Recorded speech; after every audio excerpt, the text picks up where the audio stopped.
Morning, the world starts quietly. One soft light at a time. Homes flicker awake, shops open. People take those first small steps into a brand new day. And in all of that ordinary movement, there's something kind of extraordinary. A moment worth noticing. A spark you feel before you even name it. Sometimes it's quiet, sometimes it's small, but kindness shows up right on time. And every morning we choose to show up with you so we can look for that spark together. Good morning. I'm Matt Rouff, the Uncommon Kindness Guy, and this is Kindness Rising. Let's rise together.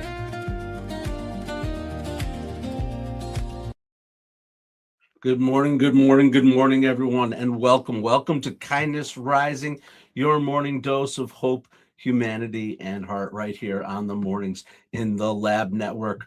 I am glad you've chosen to join me here where we rise above the noise and get after it with hope, humanity, and heart. Thank you so much.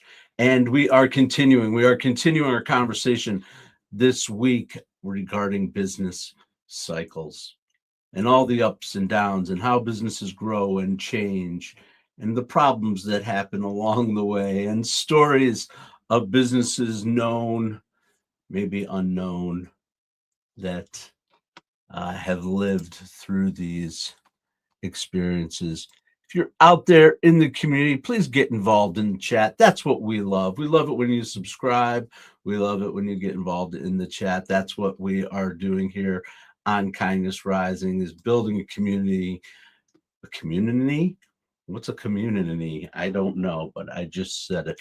A community of people who want to get up and get after it every day, right here on the Mornings in the Lab Network, starting with Kindness Rising at 7:30, and then moving on to Mornings in the Lab with Keith, John, and Friends at 8, and checking out Cheryl Raphael Whitaker's weekly show, and checking out Brianna Bass, who shows up on Tuesdays, and John Petricelli on Fridays, and the whole crew all week long. We continue to build the network. Be on the lookout for our new shows in development too. Always. Good morning. Mike Sullivan, you are here. All right. Self-improvement and overflow to help others. Absolutely. I appreciate you, Mike. Thank you so much. I hope those who have joined will get involved in the chat. Say hello, subscribe to the channel, and now we'll get into some of our content, the things that we're talking about today, the business cycles, some of the stories, some surprising sweet stories. Apparently sugar was on my mind because we're going to talk about two sweet companies and what they experienced through growth. But here's the thing about growth. When it comes, people are interested. Momentum's building. It's feeling amazing. And then all of a sudden, crack, all the systems break down. The team gets too stretched. The emails are in and you're inundated. Boom. Can't keep up. And suddenly everyone's running around asking, how do we handle all this? What are we going to do? I need help. We need to hire people. That is the growth stage. It's the phase where success begins, but complexity arrives with it. That's what we're talking about here today on Kindness. Right. All right. Again, good morning, everyone, and welcome to Kindness Rising, where we're talking about the growth stage of our business phases. There they are, the business phases. We are back in action with that. And we've talked about the whole overall model, the ideation, the startup. And today we're in growth, where we're looking to scale. We figured our thing out. We're starting to get customers. Now, in order to grow, we got to open up our doors to more people. And the things that we had to do when we had 5 or 50 customers are not the same as the things that we have to do when we have 500 customers. We need system thinkers and people who can sell to grow the product, right? And scale is what it's all about. How can we build systems that can be repeated more efficiently with less effort? absolutely, in building those systems and what those systems require from our six strings. Obviously, growth. This is growth. This is what growth is all about, but also finding that balance between growing and continuing to stay true to yourself. Those are some of the challenges that we have, and understanding how the business model can work while keeping your brand intact. So that's what we're doing today. All right, on Kindness Rising. Growth. Growth is gross. No, growth is amazing. I'm trying to get the sound balanced for us. I hope everybody is hearing everything okay today. All right. Of course, growth is what every startup hopes for: customers, revenue, momentum. But of course, and growth also creates a new set of challenges, because systems that worked when you had five, I said it before, don't work when you have 500. Absolutely. The team that handled everything when there were just 3 or 4 of you can't manage everything when there are 30, right? And growth forces organizations to evolve. Your processes have to change. Leadership has to expand. You have to give things up, negotiate things. Infrastructure is built. It's exciting, but it can also be very demanding. And we're going to talk about two sweet stories about growth in business. But first, a quick check-in. There's Mike Sullivan and Roseanne getting after it in the chat. I hope everybody else will. Tell me, what's your favorite flavor of ice cream? What? Did I just switch gears on you? It's getting to be spring, summertime. Everyone's going to be getting into that ice cream. So what is your favorite flavor of ice cream out there? Is one of them, and maybe what's your favorite brand? What ice cream do you love? I love, from my friends over in Vermont, Ben and Jerry's. You're a mint chocolate chip guy, Sully. Awesome. Awesome. Uh, I love my guys, Ben and Jerry, Ben Cohen and Jerry Greenfield, who started Ben and Jerry's. Their story is crazy, because if you think about it, I don't know if people know this, how Ben and Jerry's got started. Two dudes in Burlington, Vermont in 1978 take a $5 correspondence course from Penn State, how to make ice cream. $5 they paid, which probably in 1978 was not nothing. I don't know. I'd have to figure out, but it was $5. Even so, whatever they paid for it. Two friends making ice cream, experimenting with flavors, trying to do things on a little renovated gas station on the side of the road with no fancy equipment or a big strategy. All they had was their creativity and willingness to try things, right? Absolutely. And actually, one of Ben and Jerry's most famous attributes was actually based on an interesting limitation that they had. One of the owners, I think it was Ben, had a reduced sense of smell and taste. And so he loved ice cream with big chunks and textures, because that was part of the experience for him. That's how we ended up with Chunky Monkey and Cherry Garcia and those ice creams with all the big chunks. Absolutely. All right, freedom. Welcome. Yes, Tillamook Coffee Almond's a great choice, Mom. Roseanne, Tillamook Creamery from Oregon. And freedom is here for trying to the Colorado River toad. Oh boy. Are you into those kind of Iowa? Yep. I see what you're all about. Freedom. I have heard of people who've had some success with some of those very same things. Of course, we don't promote anything here. We promote investigation and curiosity, and that's okay. But I have actually heard of lots of success with psilocybin mushrooms and cannabis and other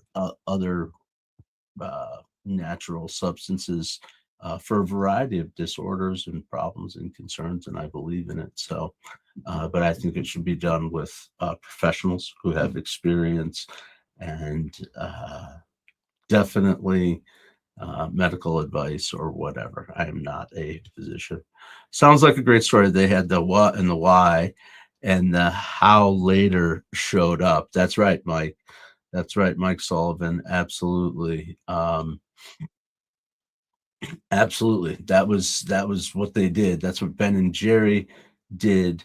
But what happened was people started growing, right? The ice cream started growing, the lines were getting longer, demand grew, stores wanted their ice cream, stores wanted ice cream in their on their shelves, and so growth got hard. And that requires a completely different skill set. And even Ben Cohen himself, the guy who had trouble tasting in chunks, I guess Ben was the guy who was able to step up and say, guess what, guys, this isn't for me. Leading this large organization, he loved the creativity in the product, but scaling systems and managing a large company, those require different strengths, right? And so it was his self-awareness that allowed them to finally bring in professional help and a classical growth stage lesson. The skills that start a company are not always the skills that scale it. Absolutely. Absolutely. And of course, I love Ben and Jerry's. I love the Ben and Jerry's brand, not just because their ice cream is amazing. And yes, I love Tillamook and I love Giffords, and I love ice cream. And there are some amazing local homemade places around here too. But that's not the point. The point is that Ben and Jerry didn't just decide, they decided that they weren't going to just sell ice cream as the company grew. They made a conscious decision, not just to sell more ice cream, but to grow with purpose, to give back, to use fair trade ingredients and environmental sustainability, of course, community impact, and the brands that they collaborate with are all about that. From Dave Matthews Band to Jimmy Fallon to Jerry Seinfeld. I'm trying to think of the other collabs that they have. Of course, Fish Food and Cherry Garcia, the Grateful Dead, are two of the huge ones too, and they've had others, Colbert, Fallon, I can't remember, there's a bunch of them, but all those bands, organizations, celebrities, they all choose to align with Ben and Jerry's in a mission of giving back. If you read what their flavors, their special flavors are, they're all about giving back, not just promoting their own brand. And that's the expansion of values. Absolutely. Absolutely. All right. Taking a sip and getting back to it. So that's one sweet story. Ben and Jerry's one sweet story of growth in business. We're going to keep rocking as we do the growth stage. And you guys know what this song is, the one people who have been with me over and over again. This is our Kindness Spotlight. This is where we shine a light on organizations or people that have purpose-driven ventures that are growing and leaning into the subjects that we talk about here on Kindness Rising. And today's organization is an organization called Acumen. Acumen invests in companies focused on solving major global challenges, things like affordable health care, clean energy, and education access. Excuse me. They are an investment organization. They're helping social enterprises scale their impact so they can serve more communities around the world. As a reminder that growth isn't just about revenue, it can also mean expanding positive impact. That's Acumen, ACUMEN, an investment organization focused on growth and a positive impact. I'm supposed to fade the music out. Nope, doesn't like me right now. There it goes. All right, I'm learning my way around the buttons. All right, it's supposed to fade out though. All right, that was fun. That was fun while it lasted. Still trying to figure out those audio buttons, learning on the fly as we go. Absolutely. We're going to get to our second story. Our second story of sweet growth for sure is coming up. We talked about ice cream, another organization that didn't have the same kind of adaptability and success that Ben and Jerry's had. Of course, Ben and Jerry's went through their stresses and things. But this organization, while an amazing and known product, a great brand that really stands out in this market,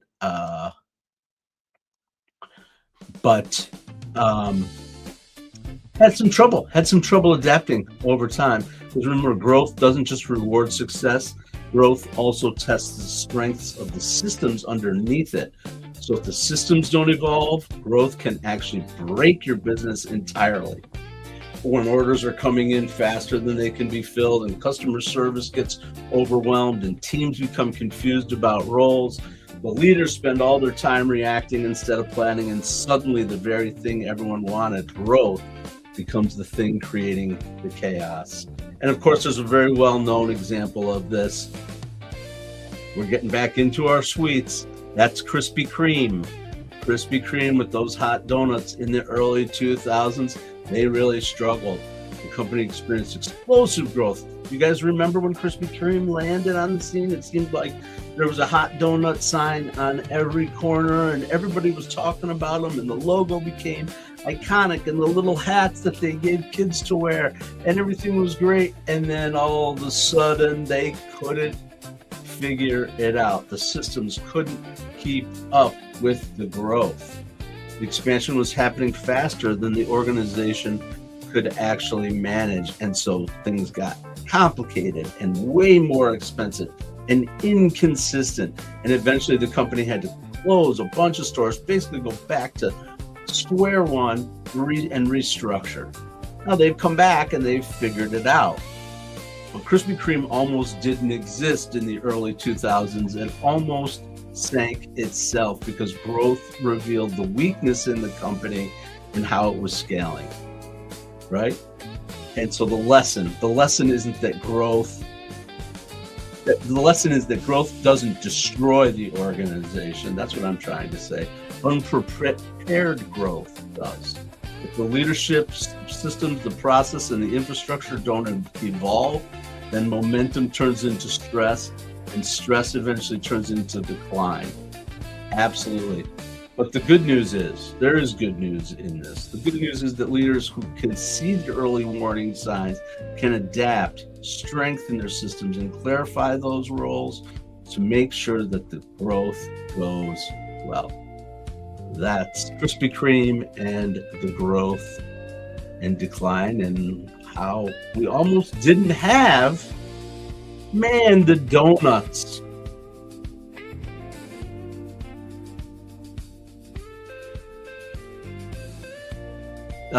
B. McIntosh dropping in with some stuff about the Kratom. I've seen it all over. Absolutely.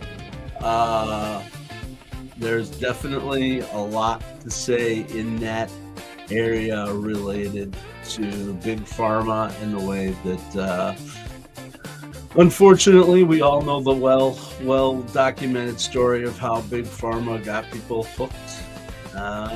Some organizations who paid a dear price for that, but the human cost has been unbelievable in our opioid crisis. Absolutely. And if people are struggling out there, please find ways to find help. There are people who care about you if you're struggling. And that's what we bring here to Kindness Rising. We always turn it into a positive because we want to be here to support people and lift people up.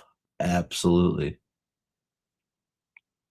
Aldi's is growing. Absolutely, Roseanne. It is interesting to watch them pop up all over the place. As a matter of fact, I just saw yesterday, it's interesting, I mean, they've been huge in Europe for years, and as a matter of fact, they're considered like the knockoff bad brand in Aldi's, right? Or in Europe. There was a whole thing about people carrying Aldi's bags and judgment, and I don't remember all this interesting stuff. But whereas in America, it's almost become not a luxury brand, but a noticed and interesting brand. But in Europe, Aldi's, like, I heard a story of a guy who was talking about being embarrassed because he had to bring his lunch to school in an Aldi's bag. But yeah, they bought up all the Winn-Dixies. Yep, Winn-Dixie is going out. Yeah, interesting stuff going on in that grocery business. Absolutely, especially as food prices have gone up, up, up, up, up, up, up. Absolutely. Oh yeah, Snapple. Absolutely. Snapple drink, right? They had some struggles. It's another great great point. I used to love the message, right? You'd open up the top. That was the coolest thing, right? That was a connection that they made. They did some great branding. Jerry Ginger, welcome in, buddy. Glad you have joined us this morning again. Seen you a couple times in here. We are talking about growth. We've talked about a few brands that have gone through uh, growth concerns and growth lessons that we learned. We talked about Ben and Jerry's. We talked about Krispy Kreme. We're talking about Snapple and Aldi's and other brands. Wiggly Wiggly. Wiggly Wiggly. Oh, Piggly Wiggly or Wiggly Wiggly? Is there a Wiggly Wiggly too? Piggly Wiggly Wiggly Wiggly. We're Wegmans people up here in the north. Absolutely. Wegmans. I'm watching that Wegmans grow and change. I know Piggly Wiggly. I knew what you meant, Jerry Ginger. Anybody else connected with Wegmans or no Wegmans? Started right nearby here, where my sister lives in Rochester, New York, and it was this little grocery store in Rochester.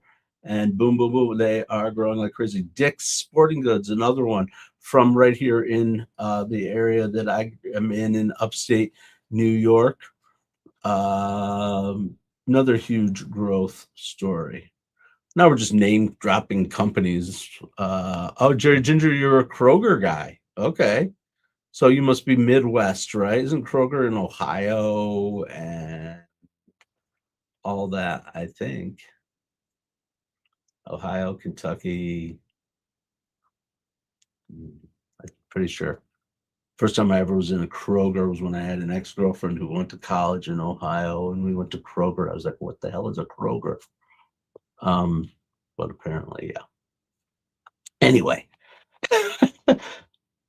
total tangent here. Absolutely. We've done our kindness spotlight. We're talking about the Krispy Kreme, absolutely, and also our six strings, right? We want to get back to the six strings of the buyer of them all. It's Dillon's, King's, Kroger, yeah. It's a big publicly traded company, right? Right? Yeah, absolutely. All across the US. Yeah. Anyway, growth, that's going to activate two importance of our six strings. We know our six strings: kindness, balance, growth, curiosity, self-awareness, and action. I forgot my sixth string for a second there. Sometimes I forget because I'm thinking about growth. Growth itself, of course, is the stage requiring constant learning and organizations adapting their systems and leadership styles and strategies as they scale, because what worked yesterday may not work tomorrow. So we want to stay focused on that growth string and understand that. And then balance, of course, balance, because growth can feel overwhelming. Teams burn out, leaders push too hard, and balance reminds organizations to grow sustainably, consistently, day after day, not just quickly, not just blow up and burn out, right? But slowly, consistently, day after day, doing the same things over and over again. And lead as the leaders, recognizing when that is getting overwhelming for our teams and trying to help to alleviate that. Absolutely. All right. Yeah, those were our 6 strings related to growth as we continue the conversation here on Kindness Rising about business models and how business grows, the cycles of business. That's what we're talking about this week. A little bit different week. Maybe we'll bring back some of the other stuff next week, or we can add maybe how we're feeling about things. Try to do that a little bit with the emotional intelligence stuff, but just balancing what we talk about here. But we always talk about good things. We always talk about things that are uplifting, that are hopeful. Adapt or die. We talk about adapting or dying here with Jerry Ginger. Absolutely. That is part of the deal. Absolutely. And that's what we're going to actually bring that into tomorrow as we get into the maturity phase of our business. Once our business grows and we're rocking and rolling and we've adjusted our systems and we've found leadership, that can take years, decades, whatever the case may be. When you reach that maturity phase in your business. Absolutely. So we're going to talk about what happens when we get to that phase. All right. This is a nice bright. This is called the compass theme. What do we think? I like it. Got that MIDI horn sound to it. Kind of fun. Can't say it doesn't have some energy to it, but a little funk. I don't know. Now I'm dancing. Okay. All right. We're also having fun because this is your kindness compass. Here's something to think about today. Where in your life are things starting to grow? Maybe it's a business, maybe it's a project, maybe it's an idea that's just gaining traction. Growth can be exciting, but it also requires new systems. So as you're thinking about your growth, make sure you're testing and understanding, is my system going to sustain me for the long run as things grow, right? Sometimes you have to think of things in a new way. Absolutely. Once you hit that maturity stage and you got to hit that next phase, the next plateau comes, got to hit that next level. Sometimes that requires a new way of thinking. So check your life for where it's starting to grow. Hopefully it's growing somewhere, right? We all have growth areas and areas where we are in decline or are letting go of things or whatever the case may be. But where are the areas that you're growing? Where are the areas that you're growing, and what systems do you need to put in place to help grow with it in order for that momentum to last? Absolutely. Thank you for joining me here on Kindness Rising every weekday morning, 7:30 a.m. Eastern. Tomorrow's going to be a special day too. I hope if you're out there, you'll come back and check it out, because tomorrow's going to be a real test for me. For me, it's going to be a test. So maybe you'll see something a little bit different. I'm going out on the road, and we're going to do Kindness Rising from a remote location. Not from the Foxton studio, but from somewhere else. I don't know where. Bringing all my equipment, and we're going to figure it out. I know where I'm going, but I don't know how the setup's going to be. But we'll figure it out. It's all right, because I come here every weekday morning, 7:30 a.m. Eastern, to help you get up with a little hope, humanity, and heart right here on the Mornings in the Lab Network. And I hope you'll continue to stick with us. Get on over to Mornings in the Lab with Keith, John, and friends. Check out Mornings in the Lab Network. Check out mitl.network. We're growing like crazy. If you want to know more about what we're doing here at Mornings in the Lab, if you're curious about what's going on in the studio, if you're curious about how we are moving along with human and AI worlds, mixed reality worlds, I come here live every day. But go over, check out those channels. Remember what we're doing with regard to the worlds colliding. We're building worlds, we're building brands, and I'll be bringing more of that to my show too eventually again. Absolutely. Absolutely. All right. So that's it. The growth stage. The growth stage is where possibilities start to become realities, right? Growth is not just about getting bigger, though. It's about getting better, because when organizations grow with intention, they don't just scale operations, they scale their impact. And in doing that, they're able to continue to grow and mature and have more of an influence in the world, which is what we do right here on Kindness Rising every weekday morning, 7:30 a.m. Eastern. I will see you tomorrow from our remote location. And until then, stay uncommon and stay kind. What if your mornings could be inspiring and ridiculously fun? Kindness Rising isn't just a show, it's a full wake-up vibe. It's freaking fun, people. Yeah, man, it's got real get-after-it energy. I love it. Wake up with Kindness Rising. I help purpose-driven people grow their impact. 5-ingredient recipe to help you build your personal brand. Get out there and take kind action. If it's live, they'll feel it. On Kindness Rising, we bring you proven strategies and fresh ideas you can actually use. If you're not failing, you're not trying. Exactly. Fail fast, rebound faster. You'll see the bloopers and the genuine connections that make kindness contagious. We sometimes get into a little bit of trouble. Pretty much my life made the list. You can trust what you see right here is honest, respectful, and uplifting. Social impact organizations, and we always talk about them. Try kindness. It's way cheaper than therapy. You just made my day.